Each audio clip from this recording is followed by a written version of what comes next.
the bird patch of their yard. Mhm. Yeah. Issue maybe. Well, last Tuesday, every day it rained so hard last week. My husband said we We are had. live on YouTube and recording. Good to go? I believe so. All right, everybody. Thank you for joining us for the Planning and Parks Committee meeting for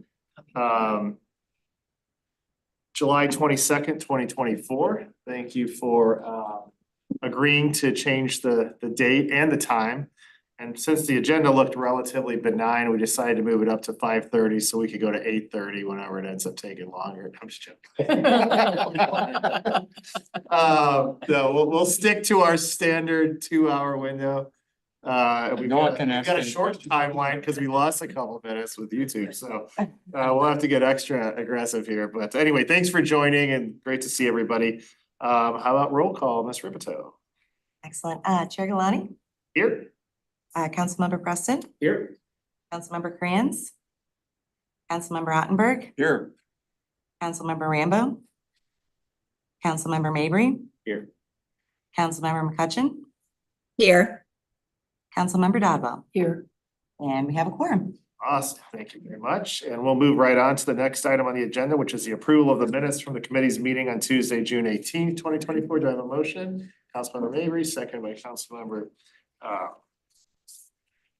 Preston. I'm a forgettable face. Yeah, any discussion on the motion? Sorry, it's a We all need Monday. to turn our I know. to the chair. Now I'm fully aware of his name. Any discussion on the motion? Seeing none, all in favor of the motion, please say aye. Aye. Aye.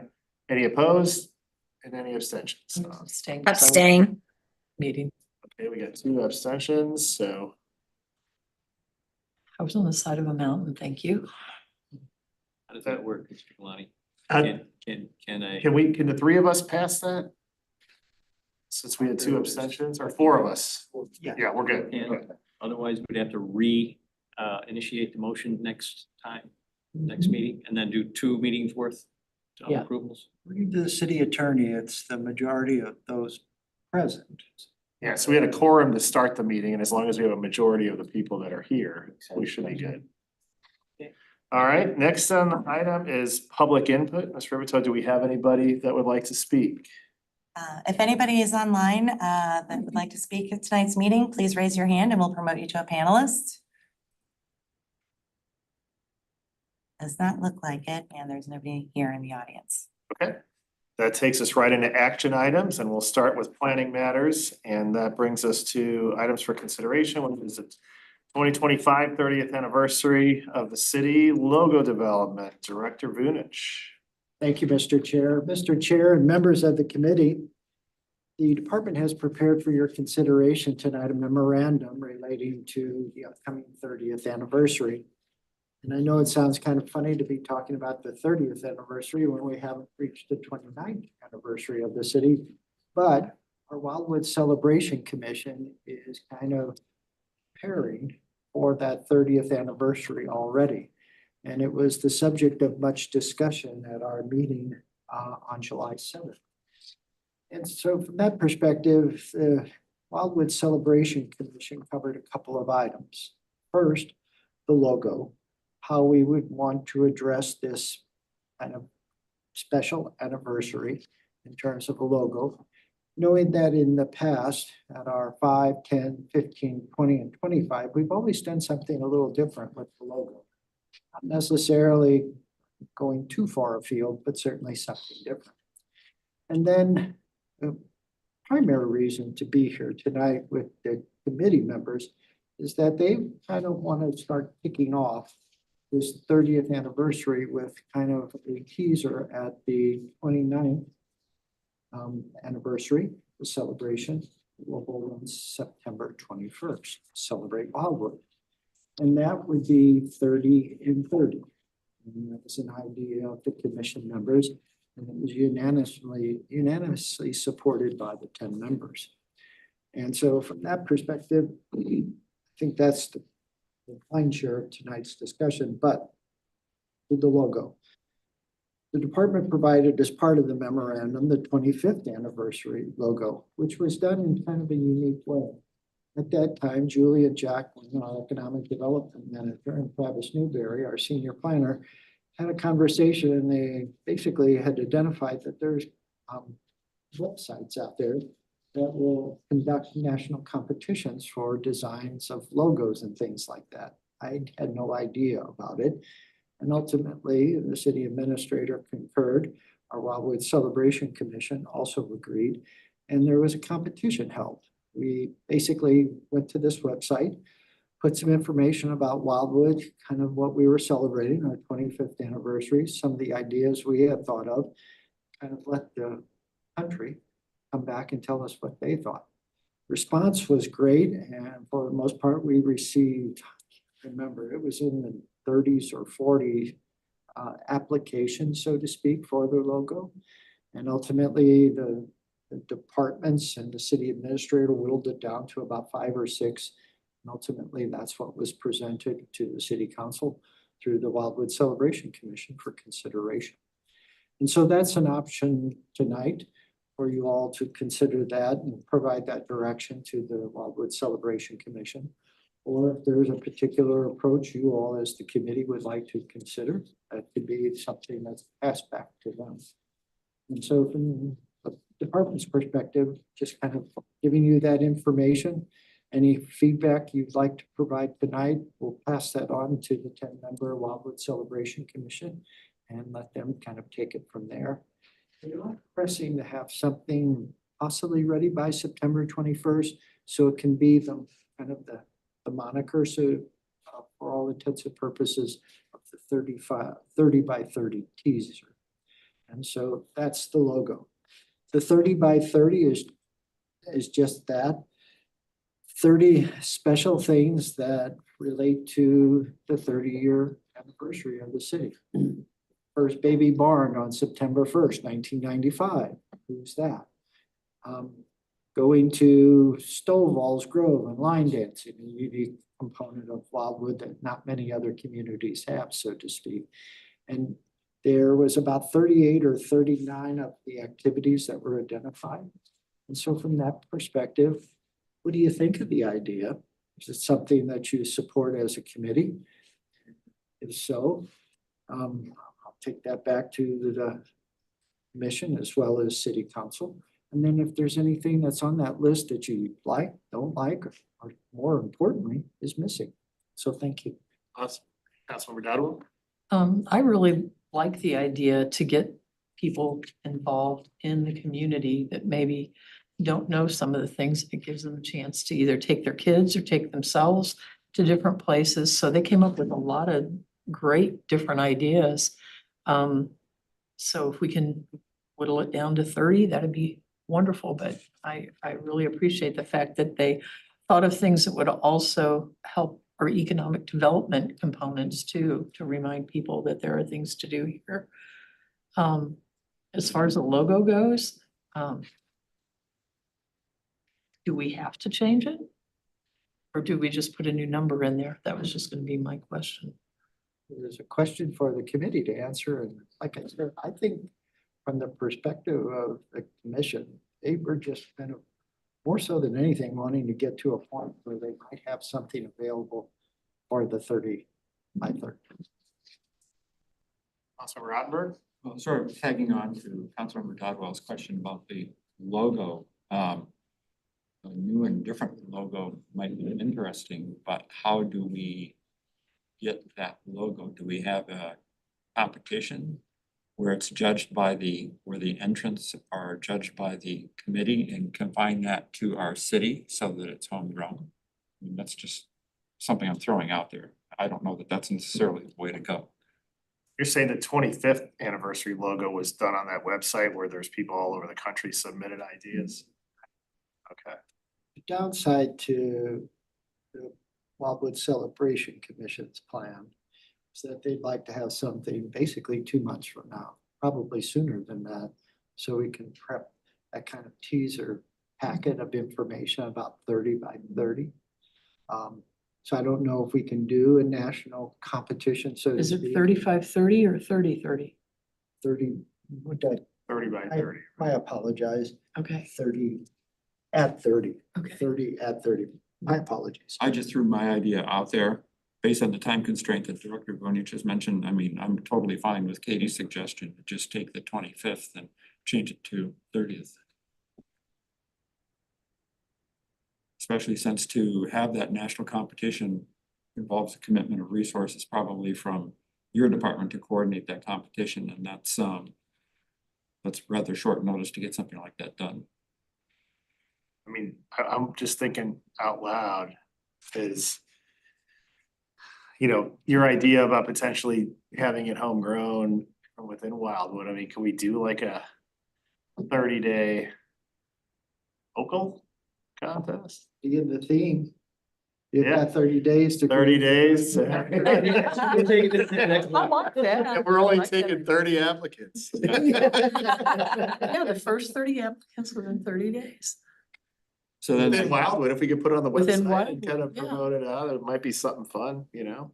And I mean, here's the other thing too, like, does it really have to be something professionally done? Like, what if we have a kid or a youngster that does something really unique and cool, but it's homegrown and it represents the city? I mean, I think that's always something neat as well to get, yeah, because a professionally designed logo always is cool, but I think if you have a local resident that ends up, maybe it is a kid or I something. mean, there could, I mean, isn't this what people use a lot of this AI software for now, where it's like you put in your town and like it has like Yeah. thousands and thousands of data points, it can create stuff like that. Yeah. Instantly.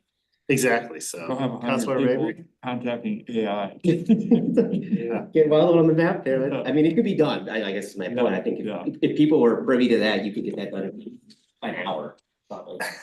So. Councilmember Mabry? Yeah, well, I had an idea and then I thought I'd copy off of yours. Why not a competition through, whether it's just the secondary schools in our city or in the primary schools and just give them 21 days to put together colored cartoons of what they think the city should look like and. Gotta stick with 30 days. They'll have a month when they go back to school. But first question I had was, do we all know what the 29th and the 28th, 27th, 26th symbols were? To know how different or similar we would like them to look like or not? We went back to the circular icon that has Celebrate Wildwood and then the trees in the center. And it's kind of that aqua, dark blue color that you see on almost all of the information. So maybe Maybe. But then to know really, to be able to compare and contrast whether, do we really want to reinvent the wheel? Or is it time to reinvent the wheel? And go out on Fringe and make it look very diabolically not like the old trees and the pretty green colors and stuff. I stole that idea a little bit for my campaigning, and it did not look dissimilar to the themes and motifs. The person helping me a great deal in that effort should not be named for a liability, but Councilperson Edens did check very thoroughly whether there were any infringements of any types against it and found none. I sense a scandal in your campaign. Councilmember McCutcheon? Yeah, I like the current one for 25 years as well, but I also like the fact that we include the residents. I don't know that we just need to open it up to the kids, but maybe anybody in the city of Wildwood who wants to submit one. And I know that's going to be hard because we only have 30 days, but you know, I'd be happy either way we go, but I'm always the happiest when we can include residents. They had a, oh, interrupt. No, go ahead. I got the privilege of serving a couple of years, a very short stint as an election judge. That's nothing more than a full person sits there and helps people. And it's illegal for me to be that now because I'm an elected official. But what they did is they had a grade school competition for the little badges that you come away with for I voted. And there were 4 that had won, and I told them take all four. They were kind of looking around for 5 minutes, figuring out what you want to say. Quit looking, take all four of them and give them to your kids that you voted. That is what struck me as an idea for That's school competition or anybody competition. What if we did like a 30-day contest or whatever to get us to the August meeting? And then depending on, put on the website, put it out through social media or whatnot, see what kind of responses we get, and if we get a bunch of applications, and then we can judge them. If we don't get applications and there's really not, then, I mean, we could always end up going with the 25th and change it to 30. Changing it to 30. Yeah. Councilmember McCutcheon? Oh, I'm sorry. I thought I lowered my hand. Oh, no, okay. I'm not good at this. I apologize. I actually think we could do something locally in that with a 30-day window, and we have a great number of residents are very, very talented in graphic design, and they're creative people, artists, photographers. Do you have their email addresses? Yes, yes, from the plein air events. Oh, It's yeah. pretty amazing how many, the creativity that just comes, and that's that group of about 40 to 50 people. So I think we could do it. The only fly in the ointment is with school not starting till late August, we'd be outside the window. I think it would. Why couldn't we put it into the weekly e-newsletter Website, social media. and the website as one of the Spotlights. You could almost spotlights? actually, here's another twist, since we love twists. If we put it out there now, have a 30-day contest that starts whenever, and then isn't the back to school concert on the 29th? 16th, of August 16th? 16th. It's not gonna It's work, only that. less than 30 days. Forget that. I Yeah, thought we you could could have like announce a, who I it mean, was. well, no, I was saying we could It's a almost, great idea. we could have a voting, put like the top 5 or 3 up there Yeah. and have everybody decide which one they like. Have a clap or yell. You like this one, that kind of thing. Yeah. So I guess I just moved the concert to the 29th. That's a done deal. If you, instead of giving them 30 days, you give them until that due date. And then, or a couple of days before, the department runs through them and picks out the top 10 and we flash them at the back to school and say, okay, everybody, vote for this one. That's a vote short for this window one." though to. I know it is. It's a you know, really like 2 short weeks, window. 3 weeks. Don't know what you guys have available for staff. It's real easy for us to sit here and say. I think "Yeah, also let's though, do that's short of a timeline to get people to actually find out about it and then sit down and do it and,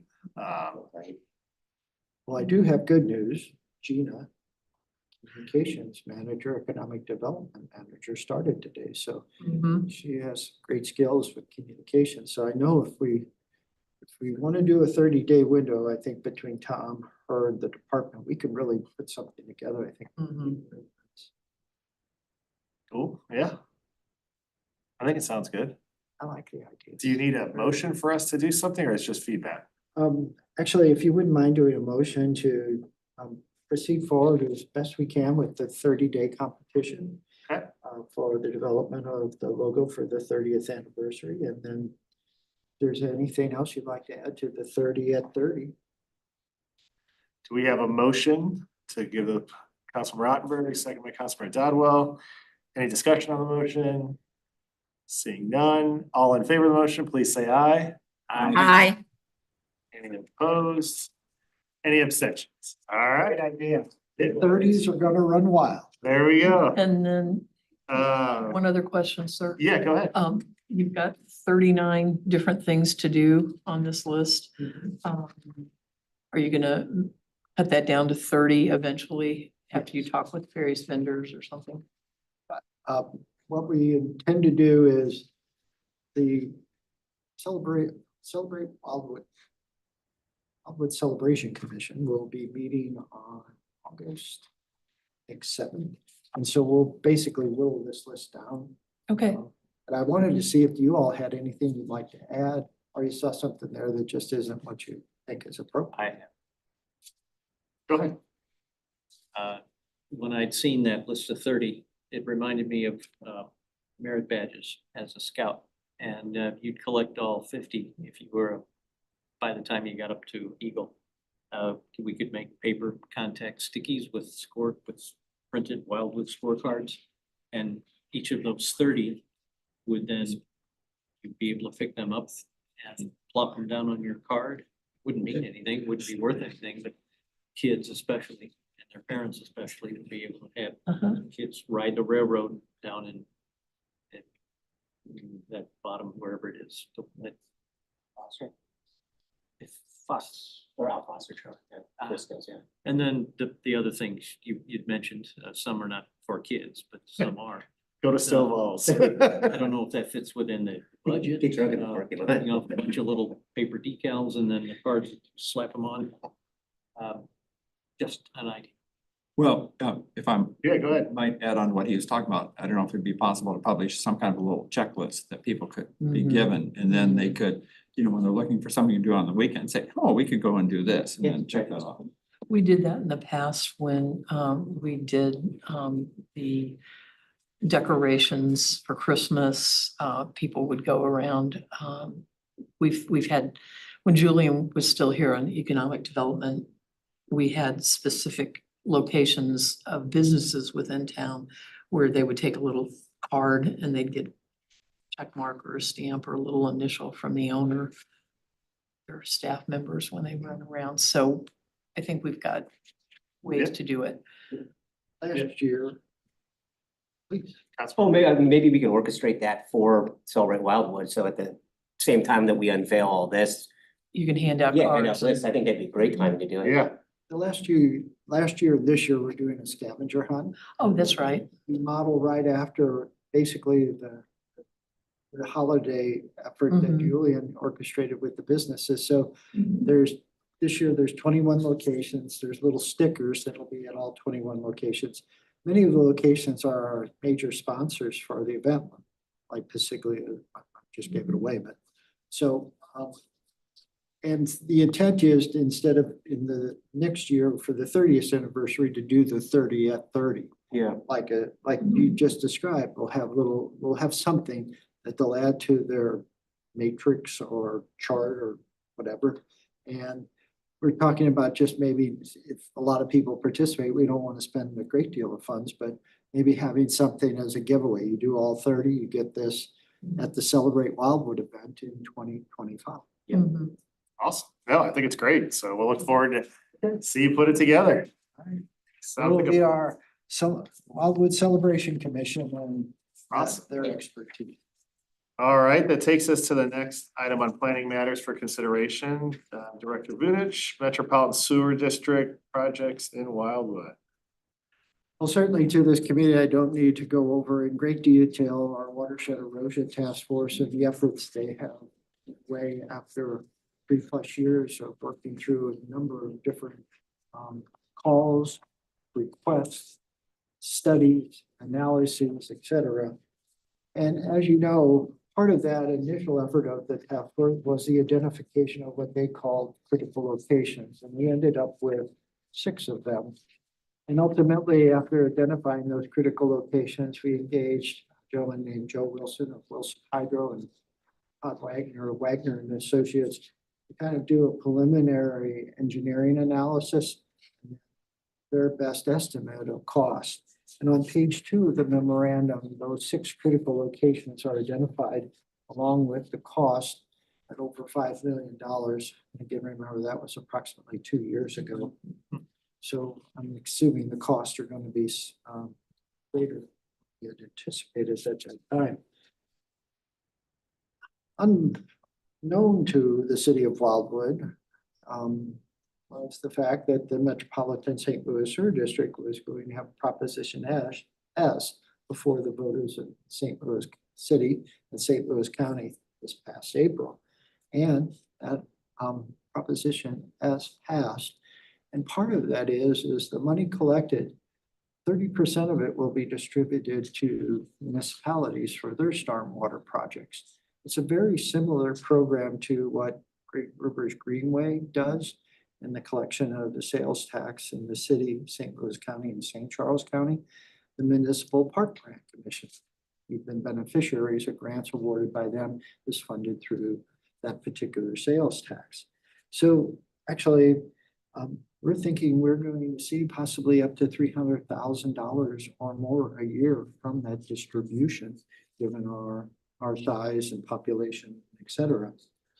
One of the key actions of the Watershed Erosion Task Force, besides doing the critical locations, the 6 of them, is their initial effort was, we did a mass mailing to any property owner that had a creek on their property, floodplain on their property, or had previously identified a stormwater issue.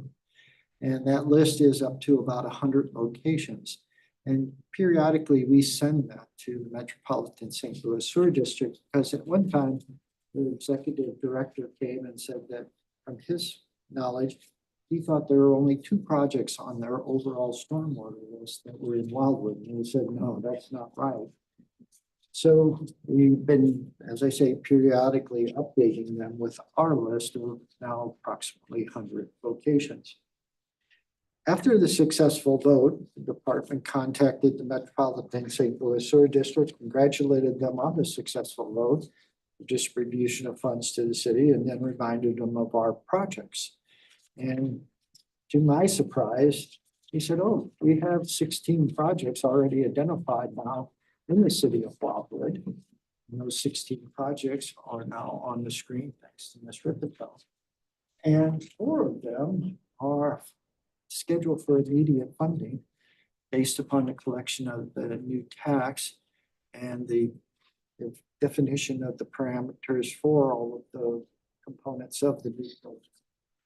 And a couple of them are actually on our locations list. And one of them, Evergreen Forest Court, is a project that we had identified this year for design and engineering and bidding and construction in 2025. And the reason that was selected along with the Highlands at Wild Horse, that particular bank stabilization by in their common ground area, is that erosion is rapidly increasing. In case of Evergreen Forest Court, it is actually threatening a couple of homes. So lots of good news. We've got what we believe will be an annual revenue source through the Metropolitan St. Louis Sewer District, much like the Municipal Park Grant Commission or Parks and Trails, and 16 locations in the city of Wildwood are on the list of the Metropolitan St. Louis Sewer District for future funding. Of those 16, 4 are designated in the upcoming 2026, 2027 timeframe. So the fly in this ointment again is that obviously Evergreen Forest Court, we were ready to proceed forward. Now we are basically going to have to tell the property owner, unless the city council were to change the direction, that they're going to have to wait at least another year or 2 before the work. The risk of that is it is a critical location and we've identified it as a potential problem. And so tonight I'm just advising you of the good news, a bit of a unique situation we're facing with a couple of these locations. And then also asking if it's acceptable if we do engage the sewer district, to St. Louis Sewer District, and see if we were to go ahead and proceed with design and engineering and construction, would they reimburse us? The time came. Let's ask. Funds were available. So tonight, just kind of letting you know again, good news and kind of what we're thinking. So about doing. do you need a motion from us to proceed with asking them about what that, or you just want direction to say, go ahead and do Just it? direction tonight, if it's okay. I mean, I would say, why wouldn't we ask? Exactly. If we're gonna get reimbursed, I don't see how it, Councilor Mabry? Yeah, as I read the first paragraph of page 3, which is exactly what point you brought up, I think, it seemed like it was not yet determined that if we took the initiative, we'd be either rewarded or punished by that. So the question, a motion to get an answer within the next 3 days from MSD, whether they be on board, or they're going to say, no, that's illegal. We can't back charge, or we can't front pay, or we can't do anything. You wait 2 years or do it yourself. You can't have both. So the motion that it sounds like you I don't think we is need a motion good for for the that. city is, don't, I almost said piss away, but I didn't. Don't eliminate your opportunity to recuperate the cost by not having asked MSD first if they're on board with that. Or if they say, no, we can't do that. We tried that, we got sued for it or something crazy. So you're right, I think, in that it's not a motion required, it's just a direction to you to full steam ahead on exploring. Can we Yes. get some, is there a way to get an answer and an opportunity to make a motion on this before a month from now, when the next meeting occurred? Well, wouldn't we, I would imagine though, that we would, I would imagine that we would need to talk to John Young to find out our legal protections, because MSD might say, yeah, sure, we'll do it, but that doesn't mean that we're legally protected to where they can come back. Like, there's gonna have to be legal agreements in place, Yeah, so. we I would think we need to talk to John Young and talk to MSD, and assuming all that happens, I mean, happening within 30 days is gonna be pretty tight to get all that done, but. Our projections for 25, I mean, we have it on the board already to be done in 25, so. We have plenty of time to put a hold on that if we decide, or go ahead and pursue it and know that we're gonna get reimbursed. I guess the decision. Would have to, if they say no, I guess we would have to then sit down and have a hard conversation of. Is it worth us? Spending our own money knowing we're not gonna get reimbursed, or do we just wait 2 years? That's a hard conversation, particularly if you're the property owner or two property owners that have watched over the last several years, the bank slowly erode, and in one instance, the patio and deck of the one property owner is actually starting to crack and slip down the hill. Is that Mr. Berger? Yes. Is my hand raised? No, No, Now is it? now. yeah, go ahead. Yeah, I going along with Mr. Vunich. If we have the funding, I think we should go ahead. If MSD is willing to reimburse us, that's great. And I know we have to go through all the legal procedures, but this location is really something that needs to be done as soon as possible. I haven't been out there lately, but I imagine with the last rain, they may not even have a porch and a deck left. So I think that's really critical, and as soon as we can get it done, the better. I mean, it's eroding quite rapidly, and I think it's just a dangerous situation for the people who live in that house. And now it's my understanding that there's a couple right there next to it that is their yard is starting to erode significantly as well. So I can't remember if we put money in the budget for this or if we didn't. Or We if it- did. We have Okay. it in there, so it's already slated for 2025, correct? So I think at this point, we're not debating on whether we're gonna move forward with doing it or not. At this point, it's just. We've been awarded this funding from MSD, it's just not until 2027, and we already have this budgeted to be done in 2025, so. I would say the direction should be just go to MSD, go to John Young, see if we can get it worked out to get reimbursed. If we can, everything else is moot and we're good to go. If we can't, then we can have a conversation at that point on whether we wanna use our own money still, and if we still do, great, and we just forfeit that award. But I think right now, it's just, we're just having a hearsay conversation about something that's already on the books to be done. Councilmember Ottenberg? Can we put the map back up please, for a moment?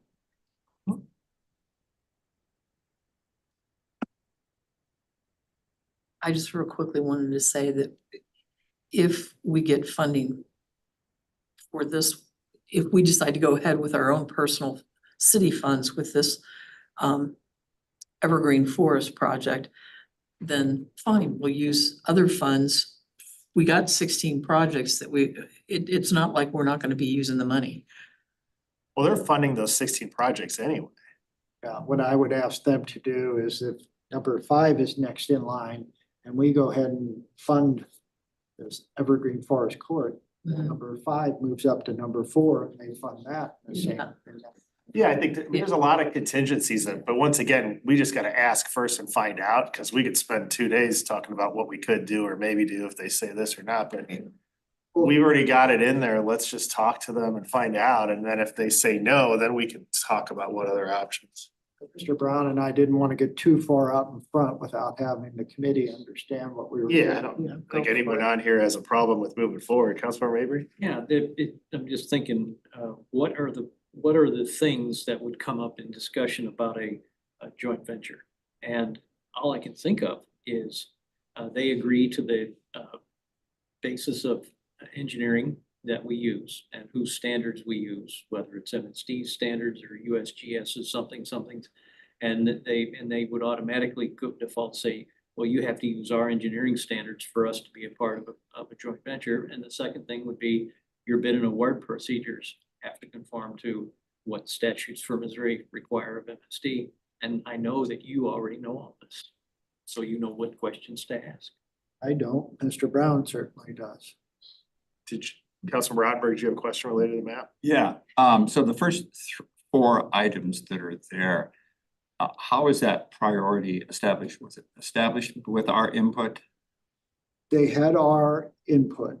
They had the list of 100, and they've also, Jeff Rippey is the gentleman that I've been conversing with about the Proposition S and the projects. He used to attend the watershed erosion task force meetings for the first couple of years. So he was part of the discussion, heard the concerns from the property owners, and I think played a major role seeing those, at least two of the projects there immediately. Okay, perfect. And then a follow-up question. I see number 11519, which looks like that's in the Winding Woods subdivision area. Is that correct? Looks like that might be the west branch of Calks Creek. Is that what that is? Yes, that's up, it's in Winding Trails and. yes. Winding Trails, I'm sorry. Trails, yeah. Okay, all right. And then what is the exact, I can't read the description there. Oh, thank you, Katie. Can I give a point of clarification? Yeah, go ahead, Councilmember McCutcheon. I know in the letter, it said that two of the projects were the same. They're both in Ward 5. They're actually not the same. The Birch Forest one, there is a lot of erosion there as well. Again, somebody's had to put up a patio because they lost their backyard. That's right where Villages of Brightleaf comes into Calks Creek on Birch Forest Drive, and then Evergreen is right across the street from it. So they're not really the same project. It looks as though they are, but I'm imagining one of the citizens sent that in. Actually, Ms. McCutcheon, what I was referencing is the one in Wildwood Meadows where Dr. Remy used to reside. And that was kind of the area where all of this started. It's not scheduled for immediate funding. It's unscheduled at this time, but I did want to recognize that that's one of our 6 critical locations. Yeah, I mean, in the letter that, or the description, it said they were the one and the same, and they're actually not one and the same. She's talking about. Okay, Yes, ma'am. Thank you. Uh-huh. all right. Yeah, so Councilmember Rodberg, sorry. No, that's all right. 11519 Ridgebed Drive, number 1601 storm improvements. So do we know where exactly where that's at? My recollection from the conversation with Mr. Rippey from the Metropolitan St. Louis Sewer District, it's on the eastern end over by Shepherd Road. There's a drainage Okay. tributary that goes behind some of those lots there. And it also crosses under Shepherd and is creating problems. I think it's Panorama Drive and things along. Oh, yeah, okay. All right, now I recall because I think I forwarded some information from Yeah, I lady actually that met lives with the property owner there at Panorama Drive and Shepherd Road. Because she's getting consistent water from both Dartmouth and Winding Trail. Okay, I just wanted to be specific there when I saw that dot, because I got just this afternoon an email from somebody that lives in the Winding Woods subdivision, whose backyard is eroding due to drainage from the street drain, I guess. So there, and I apologize, I may have said Winding Trails, it's Winding Woods, so it's in Ward 3, that large subdivision, Route 109 to Shepherd with Bridge Bend through the south. It is, okay. All right, I may get with you later to get specific about exactly where that's at. I'll see what I can find out. I can get more information from the Metropolitan Sewer District as well. Okay, thank Councilor you. Godwell? Just one more thing. On the Winding Woods subdivision, is that particular location where they've got nothing but grass Yeah. just before you get to the bridge that goes over Strecker or it's on Strecker? What, I've had a problem since the get-go of our erosion control issues in who owns that piece of land? Why aren't we planting vegetation that has deeper root growth, trees that have the ability to slow down the water as it comes down the hill? All of those questions I've had for a long time on the erosion control issue. While I really want to work very hard as a city council with whatever funds we can get through grants, through MSD funds, et cetera, to repair things. We've talked before in the past about, well, MSD throws up concrete along the edge of the bank and then it washes out again. And so I want to make sure that we engage the citizens that live in those communities to do some active work themselves to help mitigate the problems that they are having.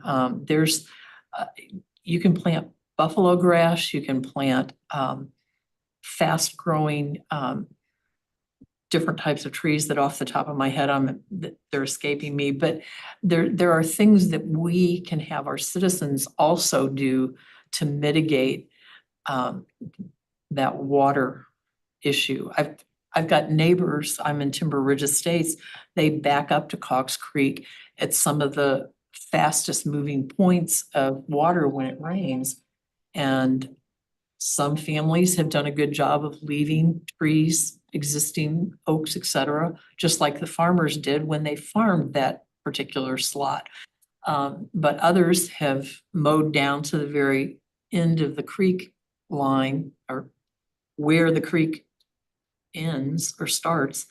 And every year they're complaining about erosion, and I'm saying it's eroding because you don't have anything to stop the water running down the hill that's in front of you here.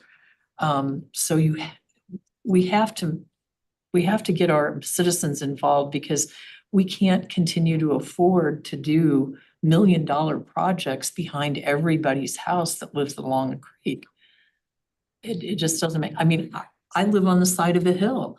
I had water coming down when that subdivision went in. What did I do? I planted pine trees all the way through. I planted bushes in front of that. And yet the rain the other day, I still had a 4 foot wide by 2 foot deep stream running down into the sewer in my yard, but I don't plant anything there that's gonna erode easily. So I don't know. I wanna help everybody, but Yeah, no, I some think responsibility needs to be taken. every project has to be looked at and everything, but I mean, in this case, I think just to keep us on track with what we're doing here, let's. I mean, Sorry. you're good. On a team. You have the direction from the committee to engage with City Attorney Young and MSD to see if we can get that reimbursement, and then bring it back and let us know how that goes, and we can always have another conversation if we need to. It just is, one of the first things that the Watershed Erosion Task Force did was kind of take the expertise of Dr. Hammer, Mark, Intuition Logic, and we did do a mailing. Basically said, here's the steps you can do if we try to figure out the bigger picture. Much of which talked about plantings and things like that. We've kind of gotten away from it. We kind of focus more on critical locations, the detention basins, and all those things. When we meet with the Watershed Erosion Task Force, maybe that's a good point where we can start again. If we could just send out another 1-page flyer front and back. I think it's a great idea. Awesome. Well, let us know. We're interested to hear how that comes back, which will then take us to the next item on the agenda, which is the Carr Creek Stabilization Project on the Great River Greenway and City of Wildwood. Director Vunich. Thank you again, Mr. Chair. Mr. Chair and members of the committee, as you may recall, the department brought this particular item to you at the May meeting and had identified that Great Rivers Greenway had contacted the City of Wildwood and was inquiring about its interest in participating as a partner in a stream bank stabilization effort on Clark Creek that parallels the Hamilton Carr Greenway. At that time, the committee was agreeable to letting us go ahead and talk further with Great Rivers Greenway and get more information. I now have more information. It was somewhat surprising in that what they are talking about is a potential $1.2 million project for the bank restoration, much greater than was anticipated, I believe, by the Departments of Public Works and the Department of Planning. And so tonight, certainly the cost is well beyond what I believe is manageable by the city, particularly when we have 6 critical locations that we're still trying to discuss and fund. And so from that perspective, tonight, I'm just presenting the two with a recommendation that other than providing any of the permits that would be required, waiving fees for such permits, and anything we can do to make the project easier for them. I think funding at this stage would not be in the best interest of Wildwood. So you're seeking direction from the committee on whether to pursue it? Just that this particular instance that from a funding standpoint, we don't have the available funds to participate at this time. So we should just basically say we should partner as much as we can. Funding is out of the question. Would anybody like to make that motion? Can I get a clarification again? Yeah, seconded by, hold on one second, Councilmember McCutcheon, second by Councilmember Ottenberg. Now we'll have discussion on the motion. Councilmember McCutcheon? Yeah, Joe, I'm sorry, you kind of trailed off over here. So are you saying that you don't think it's a good idea for us to partner with them right now? I think the cost of the project far exceeds what available funds we have. And from the perspective of the department, I believe our critical locations, which impact improvements like bridges, roads, and homes, And he probably went higher. Thank you. You're welcome, ma'am. I'm sorry I trailed off. Do we have any other discussion on the motion? We have a motion to take the department's recommendation, attempt to partner if possible, if they can fund it, but at this time we don't have the funds, so just to put it on hold from that perspective, so. Seeing no other discussion on the motion, If you don't mind, I didn't catch who made the motion. yeah, Councilmember Preston and Thank you. Councilmember Ottenberg second. Perfect, thank So you. all in favor of the motion, please say aye. Aye. Aye. Any opposed? Any abstention? All right, motion carries. Councilmember McCutcheon, your hand's still up, by the way. Sorry. So you're okay.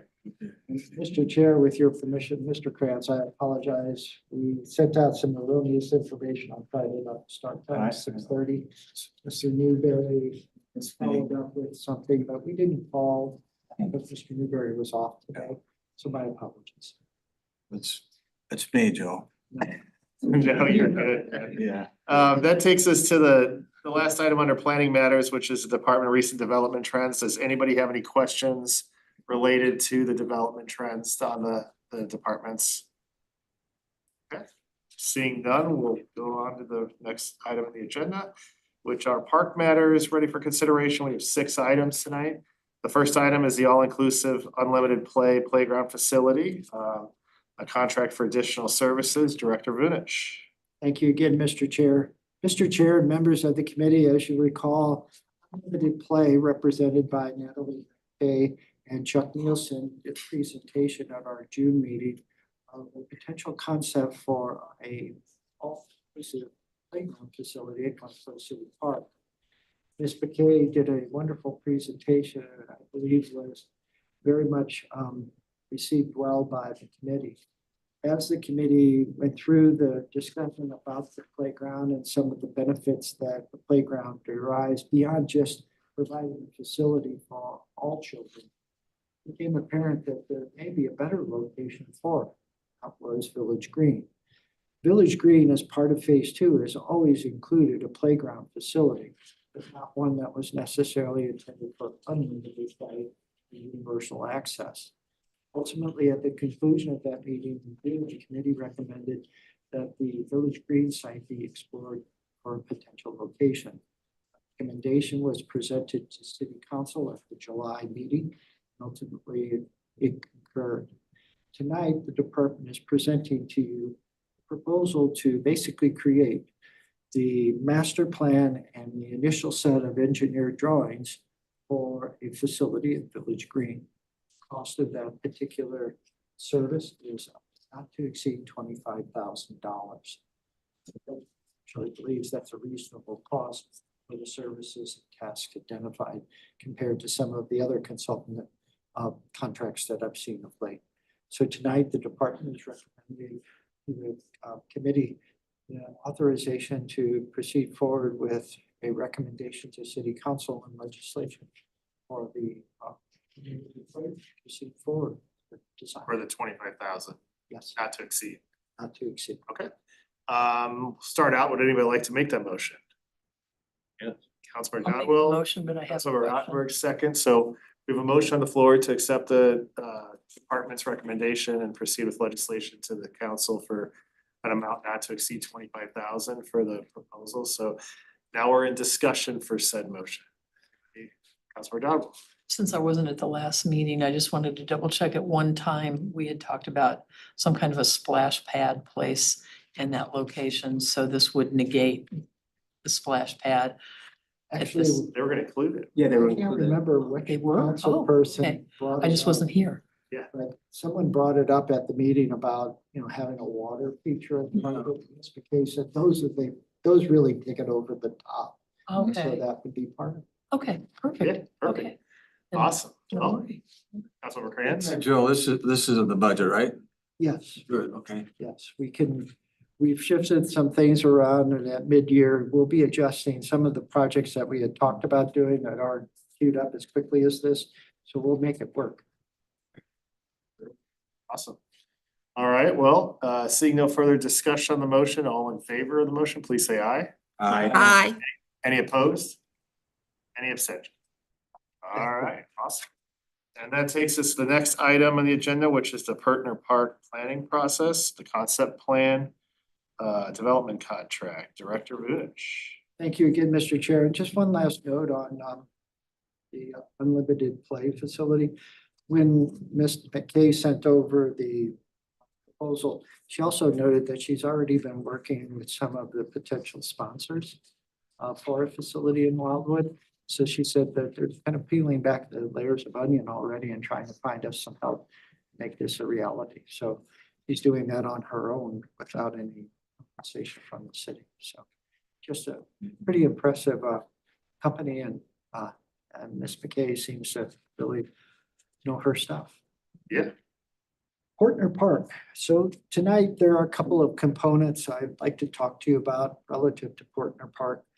The first is that, as you know, we've kind of been struggling to pull together what is called the task force for this particular planning process. And the department had a conversation with Dr. Rambo, whose family used to actually owned the property before it was transferred to Ms. Yost through the marriage or relationship with one of the partners, and lives very in close proximity.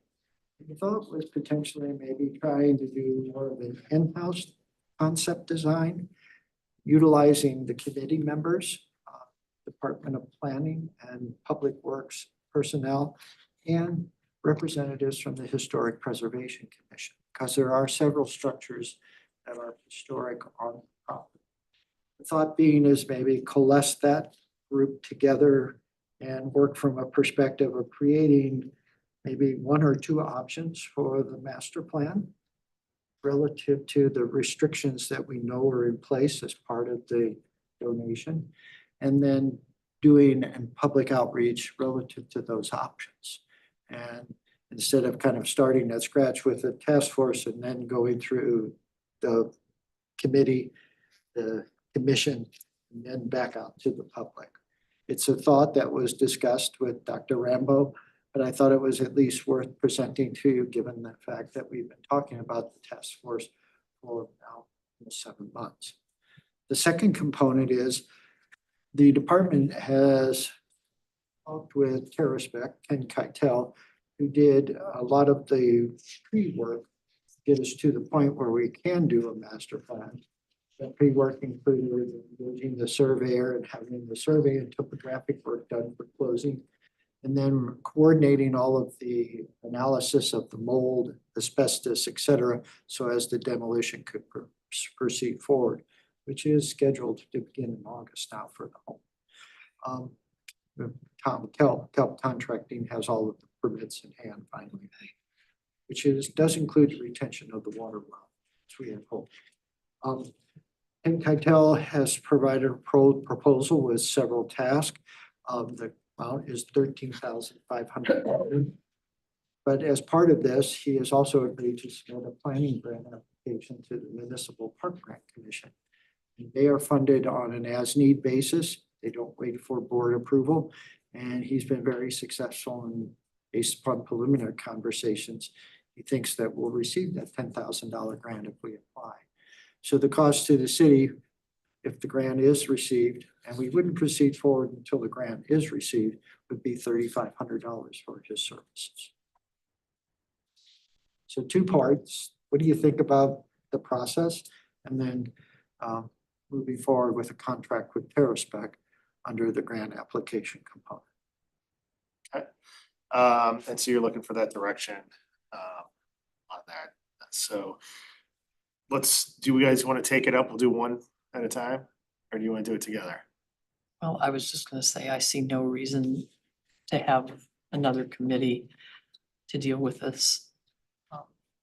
Just have it go through our committee and then to the current standing committees I was gonna say that for phase the 1. purpose of the committee, I mean, we have Jaxie and Rambo who are both Ward 6, right? Yeah. It's in Ward 6 and it's Rambo's family's place. I mean, Let them go. personally, I don't have any problem with the 2 of them. Yeah, If they want to engage with members from the neighborhood or whatnot, but I mean, because anything that they come up with, they're gonna bring back to us anyway. It's not like they're just gonna go start building stuff, but yeah. so if you guys are okay with it, I would entertain a motion to have Councilmember Jackson and Councilmember Rambo be the committee to do the investigative legwork and engage anybody else they want to help them and With Joe's staff. yeah, and then with work with them and then bring it back to the Terry committee on Beck, anything they want to whoever do. we engage. No sense in delaying this any further. No, Somebody make that motion? And then let's do this. We can get it all done at once. The contract that $13,500 for the design, we're out of pocket max 3,500 because the grant's for 10,000. I don't see any reason why we wouldn't want to move forward with that as well at the same time. So if we want to make a motion to move forward with that, as well as having Councilmember Rambo and Jaxie amend the initial committee composition to where they can be the committee and engage anyone else they want and work with the department. Just so you know, TerraSpec has done Glencoe City Park, the Bluffview Park, phase 1 and 2, and then also Old Pond School and Anniversary Park. We've had great success. And I think the designs have generally been well received by the community as well as our elected officials. And Jackson and Rambo already put their names on the dotted line, so now they're gonna run with it, which I have total confidence in their ability to do so. just so you know, Mr. Ottenberg did get a nominee, a person that would be willing to participate. We could reach out Yeah. to that person. But I gave 5 names to Dr. Rambo, 2 in Hinkin Valley Estates and 3 in the estates at Deer Hollow. And he said either you didn't go callback or they all told him no. So I think there was an attempt to make it work, but I think they can engage, and if there's anybody that wants to get involved, those 2 guys are more than happy to entertain anybody that wants to talk, I know, so. Would somebody like to Yeah, make that personally, motion? my word that he thought would have an interest, may have changed his mind. Oh, okay. Then that probably makes it even better that we're maybe Yeah, picking. so I this think, direction. Chair Galani's, idea is probably the one that we should go with. Gets us moving forward. Yeah. Okay, Councilmember Mabry, you wanted to make that motion? Please. Okay, second by Councilmember Preston. Any discussion on the motion? Just, Yeah. what are they going to do? Are they gonna work with this contractor? They're gonna work with this consultant and create a master plan that ultimately will come back and probably be several percentages of completion to the committee as we work through some of it. And then ultimately, once the committee endorses something, we'll take it out to the public. We'll probably do like we did with Village Green, put it out on the website, do it through social media, get input on that from there, and then before the committee endorses a final master plan, have a public input session or something like that. Right? Thanks. Make sure you get Megan to write up some text to go with whatever goes out to the public, Sure will. identifying what it can be used for and what it can't. I'm excited because it's almost a do not disturb place of rest. Yeah. uh-huh. Yeah. No, that's, Chair. that's great. Yeah, go ahead. That's what I Councilmember wrote Mabry. down. The council persons are gonna have a really light task to get the credit for managing this. No change, remains undeveloped, remains in natural state. That's a sparse scope of work to have to accomplish. So I really didn't understand the premise or the mandate for a task force on this project. Well, you and I will be on the task force. We'll just approve it. Take over. Yeah, well, that's the thing about it though, is it doesn't seem to make sense to continue to delay this Yeah. over a nominal scope of work that's there. It's already been 7 months, so. With that being said, any further discussion on the motion? Seeing none, all in favor of the motion, please say aye. Aye. Any opposed? Any abstention? Thank you. All right, thank you very much. And next on the agenda, we've got the location of the Kiwanis Little Free Library and Ms. Ripito. Talk to us. Right. Good evening, Mr. Chair and members of the committee. So this item was actually reviewed by the committee in the February meeting. And this was essentially what was presented. It was a free little library, which is essentially a free need a book, take a book, and or you can leave your books in there for others exchange. And I'll skip over the details and the background unless anyone has any questions regarding it. But essentially, given the rise in popularity of these amenities, the city came up with a policy that included standards and that need to be met and an appropriate approval process to ensure that it was correctly installed, but then maintained by the donor thereafter. In this instance, the Merrimack Valley Community Kiwanis Club wanted to donate a free little library to be installed at Green Pines Park. And this is essentially a nicer version of what the committee reviewed at that meeting. I found a better aerial that gave a better concept of it. And the thought was to put the free little library in the park, and we chose locations that were along the path so it was accessible but also near a bench so that people could sit down and go through books and or set the books on it while they were going through the free little library.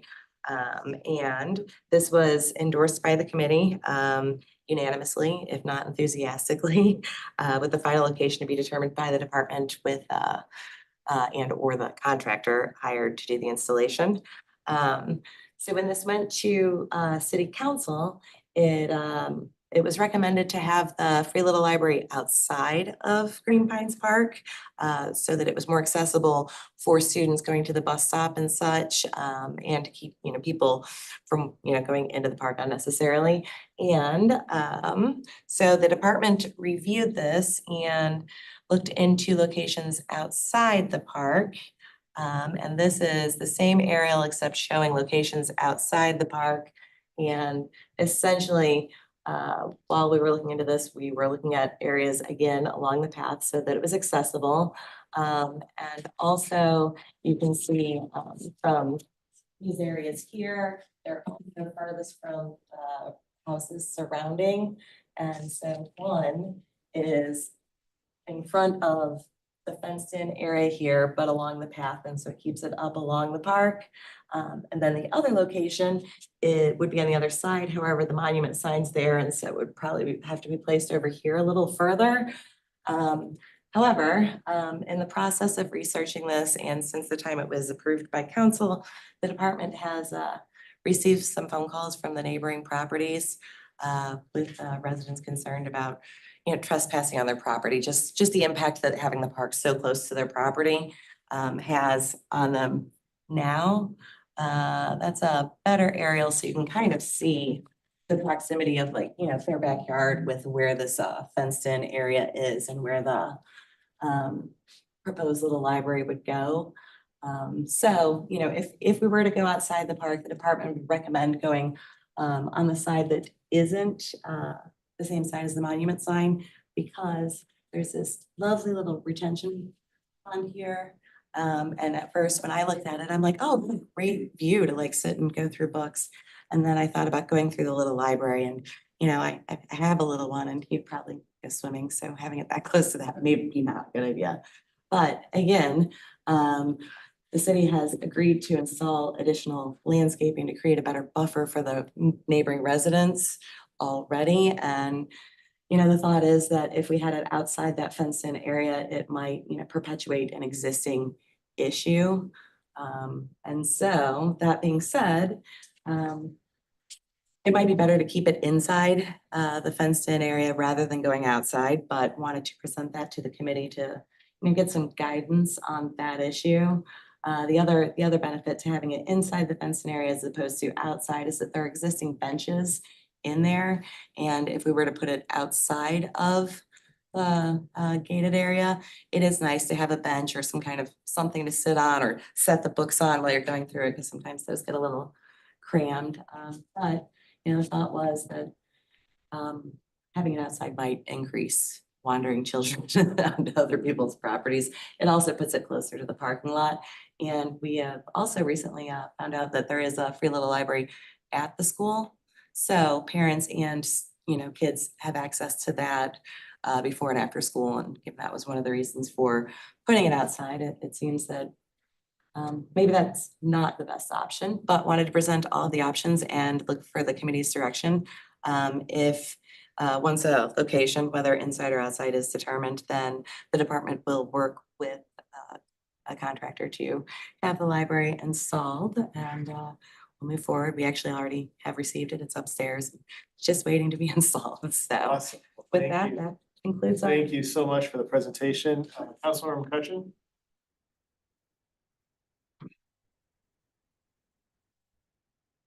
You're muted.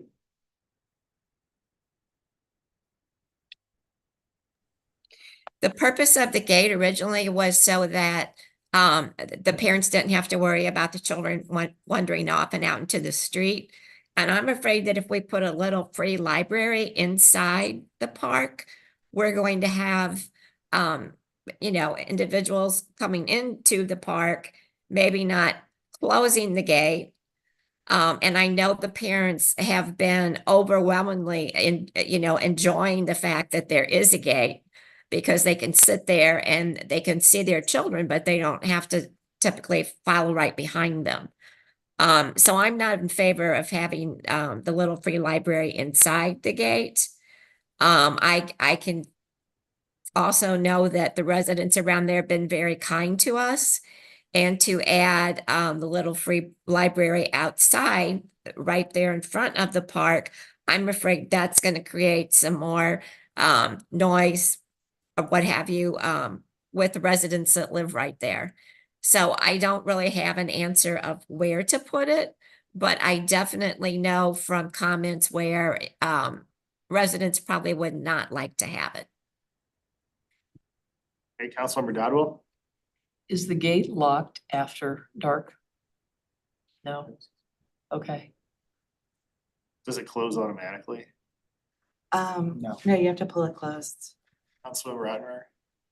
What is actually do we have any kind of a feel for what kind of traffic is generated from having one of these little free libraries? Because wherever I've seen them, I've never seen people standing around them to any great extent. So I mean, how many times would somebody actually walk up to one of these in the course of a day and, look through the books and move on? I don't have any statistics or anything as to the traffic that brings them in. I've been to several, but it's generally because they've been at a park that I've been at with, my kid, and I've never seen a line at any of them either, nor have I actually gone out of my way to drive to the park to go to one. It's just been a convenience thing, so I don't actually know. Councilmember I'm Grant. wondering how valid the concern is that it would actually create a lot of additional traffic in that Traffic, area. Yeah. Mhm. Mr. and Mrs. Cunningham are the property owners to the, say, east of the park. White fence is their property. Mhm. And he's expressed concerns to me about just the level of activity, the screening not being sufficient. So Mhm. I was hesitant to proceed forward with placing it on the outside, knowing his concerns. But obviously, there are equal concerns about being inside the park. I think we can find a location that works outside the park. If you all don't have a strong feeling either way, once we find that location, we can certainly have it installed and see if it works. It's not like we're installing a 3-story slide. So if it doesn't work there, we can shift it around. What about up the trail when the trail gets there? What about further up? A little away from the park, but on the trail? That's certainly an option as well. I'd like to get it installed just for the simple fact that the Kiwanis have it ready. Yep. And we Yeah. have it in hand. Councilmember Krantz, did you have a comment? Well, how's this work now? It's like a shed, right? The old shed? And It's a box. but people supply the books. Are they just regular ordinary citizens and you go inside the shed, you grab a book and you're on the honor system Mhm. and you can, You put a couple of yearbooks in, and then take a couple. Almost of like a Are these bird, it's books like a in a- birdhouse. are they in a shelf or are they in the big Mhm. box? There's Okay. There's a little usually shelf. a divider, so it's kind of 2 shelves. But yes, And there's place in there. how many books are in one of these? So it's tough to say. As far as starting out, the Kiwanis Club has offered to supply the books, and they've also offered to keep an eye on it to ensure that it always has books in it. But, for parents that are getting rid of books, kids are aging out of them, or even adults can drop their books off in this. So you drop them off to put them on the shelf or you just dump them in the shed? I don't, It's a small, kind of like a mailbox. okay. And so. I saw the, It's about, Yeah. it's about, It's not a walk-in shed. it's about 3 No. feet It's like, by 2 feet by about a foot and a half deep. Yeah. We have one where I work, and oh, as Good. parents are walking back and forth with their kids, then they will stop, because it's along Clayton Road, they will stop. They'll grab a couple of books, some of them will be adult books, some of them will be kids' books, and they'll put a couple in and then off they go. But what if somebody wants to dump all their, I probably have 100 books they I won't could do dump. it. Don't dump them all at once, but we do have one outside of City Hall Okay. here. Yeah. My say- wife's books, but Yeah. so is there vandalism then? They get vandalism? We haven't had any experience with the one here at City Hall, and I've never seen them really damaged around anywhere. Ours is And sitting on, the Kiwanis Club has agreed to maintain it after, so if it is damaged or if there is vandalism, then it's their responsibility to fix it, or the city will have it removed. I think that it's gonna be, well, you have something else to say? Well, so this is more geared up to the little kids in the park, more so to speak, okay? All right, I've never seen one, so. I was gonna say that, I would find it hard to believe that people would primarily go out of their way to go there to visit this thing primarily, especially if there's one at the school right Yeah. there. That's where most people are gonna entertain it. So I would imagine that, and once again, without having statistics, but I would imagine the vast majority of people that would engage with this would be people that were at the park. Yeah, So whether you put it just outside the gate or inside the gate is, I mean, I don't see it as bad or good either way. I think the same people are gonna use it regardless of whether you put it inside or outside the gate. And I don't think there's gonna be any increased traffic because of it. I mean, you might have one person here or there that is coming to drop off a book and drives up and does it, leaves, but I would venture to say probably not. I mean, I don't really see that there's any good or bad or yay or nay. I mean, just put it inside or outside, whatever I think, whatever the contractor or the Kiwanis think is gonna be the best option is what I would go with. if I was a parent that was there with my child that was a young child, it'd be nice to know that I could walk over to it inside the fenced area and not have to have my child run away to follow me and go out into the parking lot. People So- coming inside, in and out of the park are opening the gate regardless. Yeah, I don't think, like I said, I don't think there's gonna be any increased traffic of people coming to the park just to use the books thing. no, Inside the park may relieve some of the gentleman's concerns. Mr. Yeah, Cunningham puts it- regarding the traffic, it's a little more out of sight and he may feel a little. Councilmember McCutcheon, did you have another comment? Or was your hand still up? No, I guess my hand's still up now. I'm, I'm not a fan of having it inside the park. Not at all. City Administrator Lee? Thank you, Chair Galati. Just to provide a little bit of statistics here on this, while we were talking, I did a little research and this is from the Free Little Library, what they report, so we could take it with a little bit of a grain of salt, but they reported that each year they're sharing, so when the definition of sharing is either a book is dropped off or a book is picked up, around 36.5 million books nationwide, and there's over 150,000 registered little libraries, free little libraries. So when you break that down, it's around 243 instances of someone walking up per free little library. So it all depends, though, typically on the location, which adding it at a park location will generate additional traffic. So 243 book shares per year.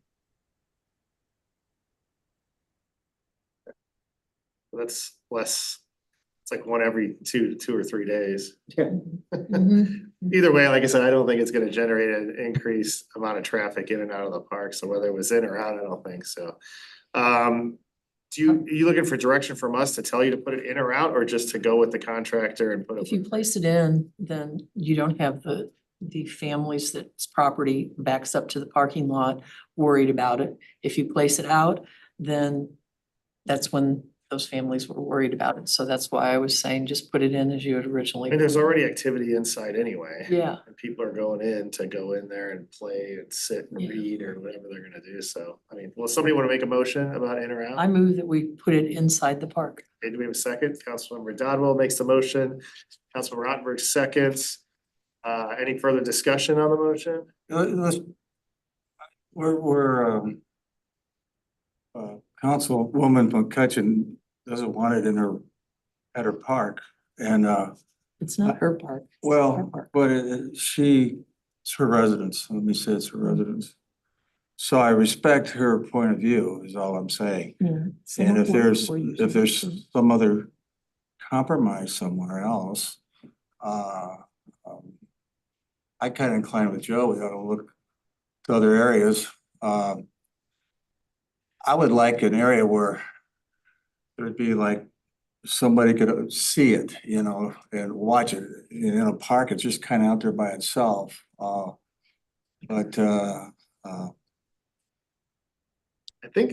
think it's already been determined that it's gonna be at Green Pines Park. Like, we're not trying to find a location for it. We're just trying to determine whether it goes inside the gate or outside Inside the gate, I yeah. mean, darn if you do, darn if you don't. The people are gonna be mad outside if they're, Yeah, I just say, why not just put it inside and if we need to change it at some point, change it. Change it. I don't think it really, Beach mentioned that if, we find a lot of controversy over Yeah. where we decide to put it, we could re-examine the issue and. do you wanna have the motion state that you had a motion to put it inside the gate? Mhm. Second that motion, do you wanna add to that to meet with the contractor and the Kiwanis and see what they think? As far as where the best spot I, would be. I'd rather say put it in beside the park, monitor its usage. Get feedback from the two residents that live on either side of it and see what the impact is on the inside of the gate. Or if they would prefer to have it outside the gate, would that minimize the traffic for them? Okay. Those are the two residents that are impacted by any and all traffic going into that park because Sure. it goes right past their yard. And so I think getting with them after we place it in the park to get their feedback on, is it causing a problem? Should we have it stated that we follow up with them within 30 days or 90 days or something of that 90 sort? days. Give it some maybe. time. Yeah. When you say monitoring it, how do you go about monitoring it? Just getting feedback from the residents. Just Mr. Concha, I feedback. think it's twofold.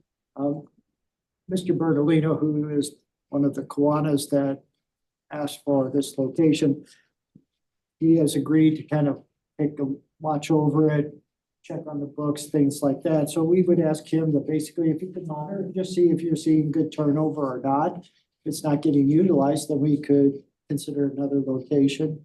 So I think I would depend on him and the Kiwanis to help in that regard.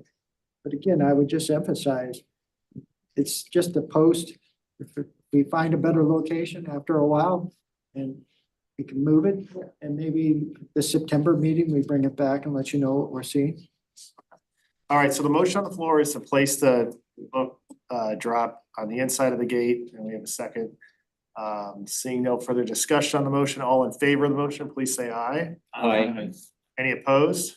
Oppose. Okay, we Councilmember McCutcheon opposed, any abstentions? I'm gonna oppose it too. It's just- Okay, Councilmember Krantz opposed as well, so we have two opposed. Motion carries. Thank you. All right, thanks, guys. Next on the item of the agenda is the Village Green, an update on the project's progress. Ward 8, Director Vunich. Again, the department is not requesting any action on any of these items tonight, but has been requested by the committee and city council. We're providing an update. In terms of the assessment of the project, we are underway. And didn't notice, there's a lot of work going on over at the site now, and it all started this morning. One of the problems we faced of late is the storms. Much as they've wreaked havoc out on our roads and bridges, they also have created a problem along Main Street. We'll say that the Stormwater Pollution Prevention Plan was approved by MSD, our Department of Public Works, our Department of Planning. And it's a very good stormwater pollution prevention plan, but we're still getting mud out on the road. Good news is the next day at the latest, our contractor Bombshell Construction has addressed it. So hopefully with the work getting underway, that'll curtail pretty substantially and pretty quickly. Access, just a reminder from the memorandum, saw cut to create the new parking spaces along the west side of the access drive to the rear parking lot is underway, and that'll restrict access from, not close, but restrict access to probably a one-lane road coming and going. So we have something posted on the website already. When Mr. Newberry returns tomorrow, we'll get something on social media. And for the most part, we'll have some signage out there as well. Just be careful if you're coming in and out. We've notified the gardens as well. Trash enclosure, I was thinking it would be next week. It's down. So I've talked with Republic Services. They're going to move the two dumpsters to the end of Wildwood Avenue, where we've had recycling dumpsters in the past, and it's temporary. We'll be going out to bid on the new trash enclosure probably next week at the earliest, or the beginning of August at the latest. Main Street, the project obviously does not include any improvements to Main Street. We are looking at the CDI on the design and engineered set of drawings and specifications. They are underway, and I hope to have something to you August or September in terms of the preliminary plan set. Etherton Road posting, as you know, when Andy Dobb, the owner of Bombshell Construction, was here, with the committee, he noted that he was going to post Etherton Road with additional signage to make sure that contractors, suppliers would not use Etherton Road to Crestview Drive. So that is his responsibility, and I believe that's underway or will be underway here shortly. Utilities, we have all the approvals. The one that I'm worried about is Ameren, Missouri, and that's the undergrounding of the line. That was authorized back a year ago when we started talking about the project to get them to design and get things moving forward. Still not heard back from them, and the CDI, the engineering firm, is also trying to reach out to them to get a final solution. So kind of that's the last of the items that I can't give you a thumbs up on. Phase 2 of Village Green, just so you kind of can keep a scorecard running, the all-inclusive unlimited playground, the band shell and restroom area, access pathways and furniture. So we'll be looking at that here probably as part of the budget process in 2025 and potentially construction in 20. Essen Log Cabin, the plans, the architectural drawings and bid specifications are now complete. We intend to go out to bid for the reassembly of Essen Log Cabin in Village Green beginning of August. Hopefully, reassembly, so to speak, sometime in the fall. If you're wondering next steps, those were provided by Bombshell Construction and Dobb. And as I say, several of them are already underway. We got a lot done on the first day. If there are any questions, I'd be glad to try to answer. Awesome. Thank you so much, Director Vunich. And sounds like things are coming along quite nicely. The only thing we need now is to get Main Street open. Yeah. But does anybody on the committee have any questions or comments for the department? Councilmember Cutchin, is your hand still up or did you just raise it? Yeah.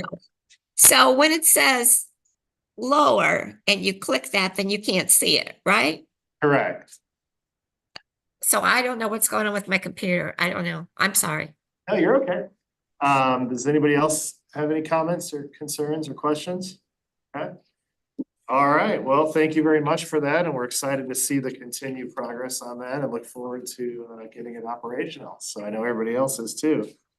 That brings us to the final two items on our agenda for Parks Matters, which are the Wildwood Recreation Programming and the facility reservations and event registrations. Does anybody have any questions, comments, concerns, or anything else like, or Director Vunich, do you have anything to add? Just in terms of expenditures, we're about $38,000 on the plus, meaning we've saved about $38,000 for the first 6 months with our new arrangement with Daily Contracting and some others.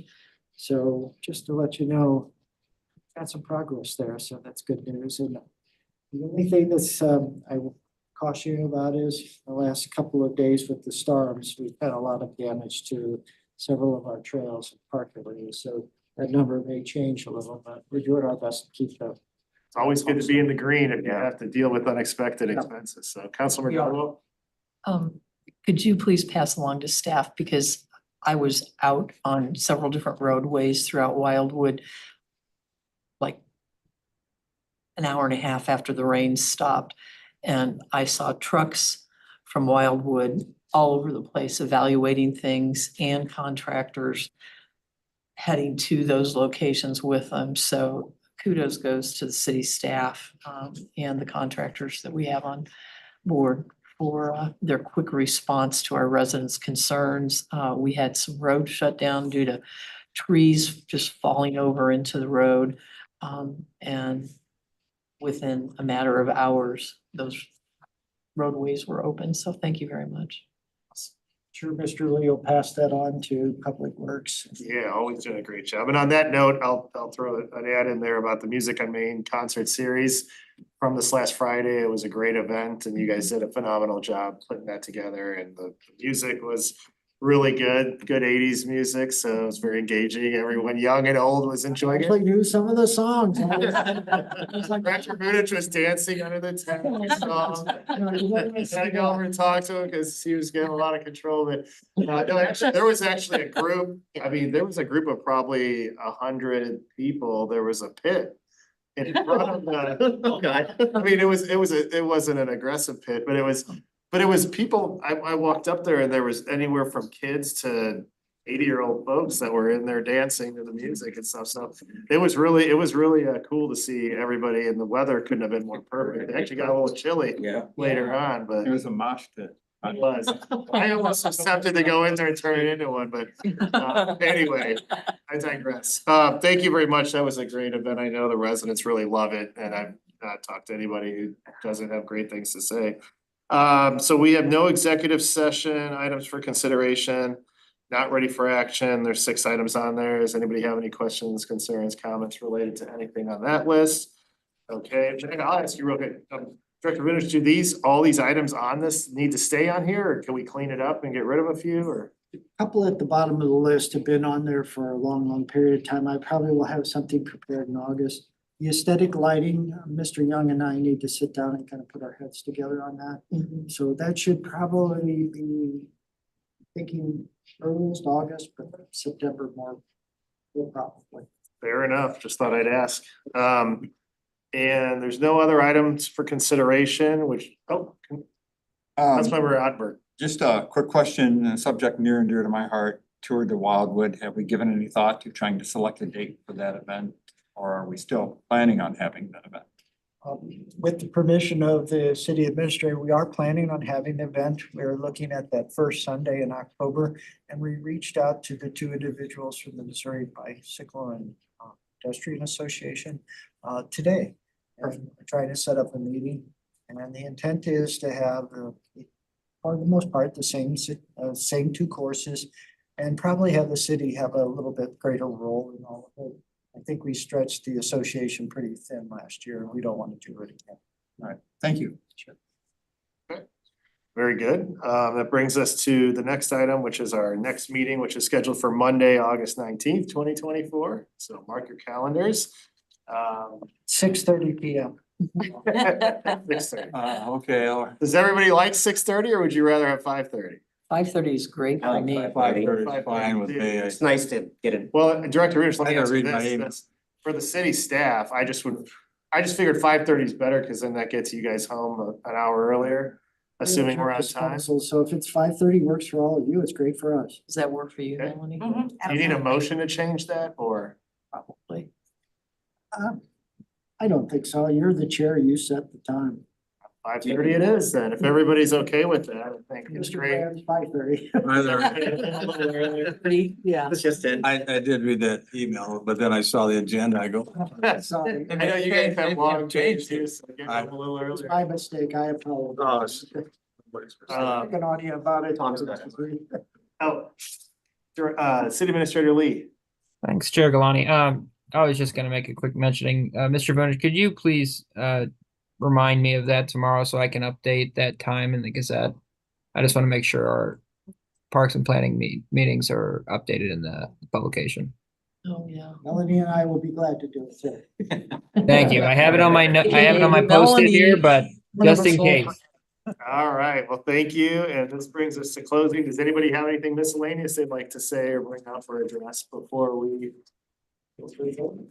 Okay, well, thank you very much, everybody, for being here tonight and accommodating sorry for the little, I know there was a couple different agendas that went out, but now we are all on the same page, 5:30 next month, and thanks for accommodating that for us to be able to push it back a week, and other than that, that's all I have, so thank you very much, have a great rest of the week and weekend. I'll entertain a motion to adjourn. Councilmember Rottenberg, second by Councilmember Preston.